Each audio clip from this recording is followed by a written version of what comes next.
সম্প্ৰতি ডিব্ৰুগড়ত অব্যাহত আছে গৰুৰ সিন্ডিকেট। ধেমাজি জিলাৰ বিভিন্ন প্ৰান্তৰ লগতে ডিব্ৰুগড়ৰো বিভিন্ন অঞ্চলৰ পৰা সঘনাই গো সৰবৰাহ হৈ থকাৰ ঘটনা সংঘটিত হৈ অহাৰ সময়তে নিশা বগীবিল ২ নং চৰাইবাহী গাঁৱত AS06F6965 নম্বৰ এখন মালবাহী বাহন জব্দ কৰে ৰাইজে।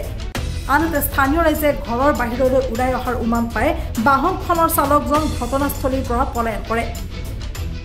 স্থানীয় ৰাইজৰ মতে বাহনখন চুৰি বাহন তথা এই বাহনতে বগীবিল অঞ্চলৰ পৰা গৰু চুৰ কৰি নিয়াৰ পৰিকল্পনা আছিল বুলি জানিব পৰা গৈছে, যাৰ বাবে বগীবিল ২ নং চৰাই হাবি অঞ্চলৰ ৰাইজ এতিয়া শংকিত হৈ পৰিছে।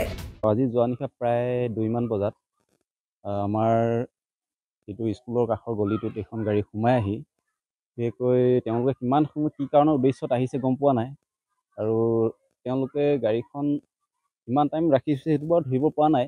কিন্তু আমাৰ ওচৰ চুবুৰীয়াই গম পোৱাত তেওঁলোকে গাড়ীখন কি কাৰণে আহিছে বুলি আগবাঢ়ি আহোঁতেই মানুহ অহা দেখি গাড়ীখনৰ যিজন চালকে গাড়ীখন দেখি দৌৰিছে আৰু পলাই গ'ল। আৰু আমি ওচৰ চুবুৰীয়া আহি গাড়ীখন চাইছে যে গাড়ীখন ফচি যোৱাত ওচৰ চুবুৰীয়াই দেখা পাই আপোনালোকক যোগাযোগ কৰিছে, প্ৰশাসনকো যোগাযোগ কৰিছে। আৰু গাঁৱত কি হয় এনেকুৱা প্ৰায় বহুত দিনৰ পৰা তেনেধৰণৰ গৰু হেৰাইছে, কাৰোবাৰ ছাগলী হেৰাইছে, আৰু ৰাতি বিয়লি তেনেকৈ চুৰ হোৱাত আমি শংকিত হৈ পৰিছোঁ। এনেকৈ ৰাতি অজানিতে গাড়ী আহি এনেকুৱা ধৰণৰ গাড়ী থৈ এৰি পলুৱাই যোৱাত আমি সন্দেহবশতঃ চুৰি কাৰ্য কৰিবলৈ আহিছে বুলি ভাবিছোঁ। গতিকে গাঁৱৰ ৰাইজে ইয়াৰ ওপৰত সুব্যৱস্থাৰ কাৰণে আৰক্ষীক জনাইছে, বিহিত ব্যৱস্থা ল'ব লাগে, কাৰণ কি কাৰণে গাড়ীখন আহি সোমাইছে ইয়াত। আৰু যদি প্ৰকৃত চুৰি কৰিবলৈ তেওঁলোক অহা নাই, গাড়ীখন এৰি থৈ পলাব নালাগিছিলে। তেওঁলোকে যদি বিশেষ কাৰণত আহিছিলে গাড়ীখন ৰাইজক কৈ মেলি উদ্ধাৰ কৰি তেওঁলোকে যাব লাগিছিলে, কিন্তু ৰাইজৰ লগত কোনো যোগাযোগ নকৰাকৈ তেখেতলোকে গাড়ীখন এৰি পলাই গৈছে। আৰু পলাই যোৱাত আমি এতিয়া ভাবিবলৈ বাধ্য হৈছোঁ, নিশ্চয় কিবা দিশত তেওঁলোকে চুৰ কৰিবৰ কাৰণে অহাৰ কাৰণে আমি সন্দেহ কৰি লৈছোঁ, কিবা এটা নিশ্চয় চুৰি কাৰ্য কৰিবলৈ আহিছে বুলি ভাবিছোঁ। দুষ্কাৰ্য কৰিবলৈ তেওঁলোকে আহিছে বুলি আমি সন্দেহত ধৰি লৈছোঁ। আৰু তেওঁলোকে চাবি নিবলৈও সময় নাপালে, গাড়ী চাবি এৰি থৈ পলাই গৈছে। আগৰ পৰা অভিযোগ আছে যে বগীবিলত দীৰ্ঘদিনৰ পৰা গৰু চুৰি কাৰ্য চলি আছে বুলি এটা হয় আমাৰ এই বগীবিল আৰু আমাৰ চৰাইহাবি গৰুধে এইখিনি খণ্ডত প্ৰায় তেনেধৰণৰ গৰু ছাগলী চুৰ হৈ আছে। আৰু আজি প্ৰায় ৬-৭ মাহ মানৰ আগতে আমাৰ ১ নং চৰাইহাবিতো ঠিক তেনেকৈ এখন কাৰত গৰুৰ সৈতে ৰাইজে ধৰিছে। তাতো গৰুৰ ভিতৰত থৈ গাড়ীখন এৰি থৈ গুচি গৈছে, আৰু তেনেকুৱা কাৰ্য চলি আছে। সেই গতিকে আমি এতিয়া নিৰাপত্তাহীনতাত ভুগিছে আমাৰ গাঁৱৰ ৰাইজে, আৰু এইখিনি প্ৰশাসনে আমাৰ সুন্দৰ পদক্ষেপ ল'ব লাগে বুলি আমি ৰাইজে দাবী কৰিছোঁ। আৰু যিহেতু যি নেকি গাড়ীখন এৰি থৈ গৈছে, কি কাৰণে আনি তেওঁলোকে এৰি থৈ গ'ল তাৰ এটা বিহিত ব্যৱস্থা ল'ব লাগে প্ৰশাসনে। আমি প্ৰশাসনক ইয়াৰ জৰিয়তে দাবী জনাইছোঁ, কি কাৰণে তেওঁলোকে মাজনিশা গাড়ীখন আনি আমাৰ ইয়াত এৰিবলগীয়া হ'ল, আৰু তেওঁলোকে কিয় পলাই গুচি গ'ল, গাড়ীখন এৰি থৈ গৈছে। নিশ্চয় আমি ভাবিছোঁ কিবা এটা চুৰি কাৰ্যৰ লগত সংগতি ৰাখি তেওঁলোকে ইয়াত সোমাইছিলে, আৰু যদি তেওঁলোকে ৰাইজে গম নোপোৱাহেঁতেন হয়তো কাৰোবাৰ কিবা আজি হেৰালহেঁতেন বুলি আমি ভাবিছোঁ। দেখা যায় যে বগীবিলত দীৰ্ঘদিনৰ পৰা আচলতে দৈনন্দিন গৰু ভৰ্তি বাহন পাৰ হৈ থাকে। এই সন্দৰ্ভত কি ক'ব আপুনি?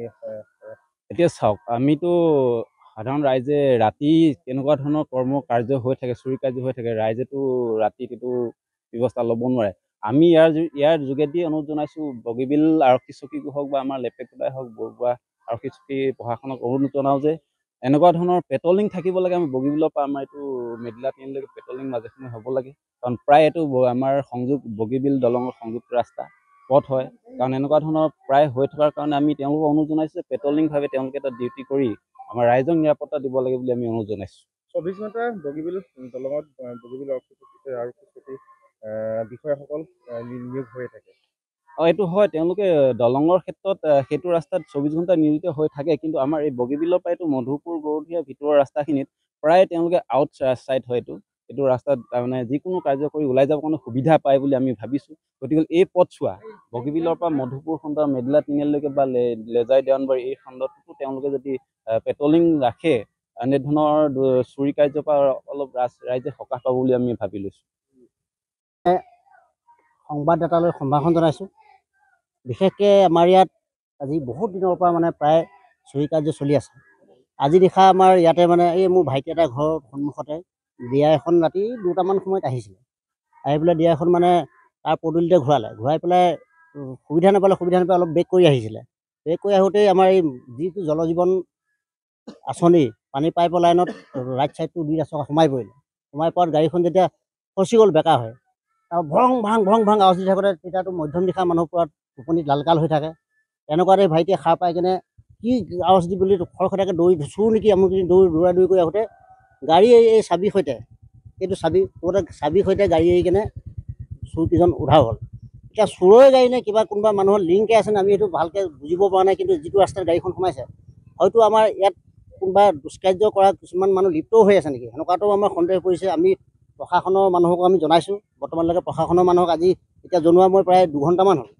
মই VDP ছেক্ৰেটেৰী হয় আৰু লেপটকটা IC জনোৱা মই 2 ঘণ্টামান। বৰ্তমানলৈকে প্ৰশাসনৰ মানুহ আহি পোৱা নাই।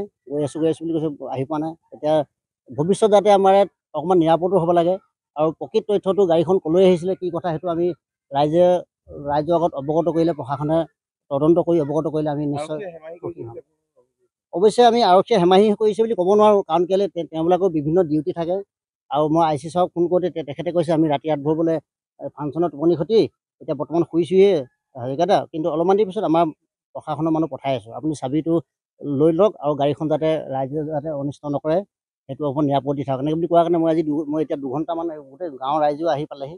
আমি 2-3 ঘণ্টামান বৰ্তমান ইয়াতে গাড়ীৰ ওচৰতে খাৰা আছোঁ। Bureau report, any Bharat 24। ৰঙাপাৰাবাসীৰ বাবে সুখবৰ।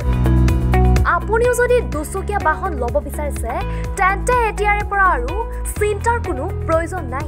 আপুনিও আহিব পাৰে DBP এছ'চিয়েটলৈ, বাজাজ টু হুইলাৰ ডিলাৰ। আমাৰ ঠিকনা ৱাৰ্ড নং 8 ঠাকুৰবাৰী ৰোড, ডাকঘৰ ৰঙাপাৰা, জিলা শোণিতপুৰ, অসম। আমাৰ যোগাযোগৰ নম্বৰ 9435707133 9707967285।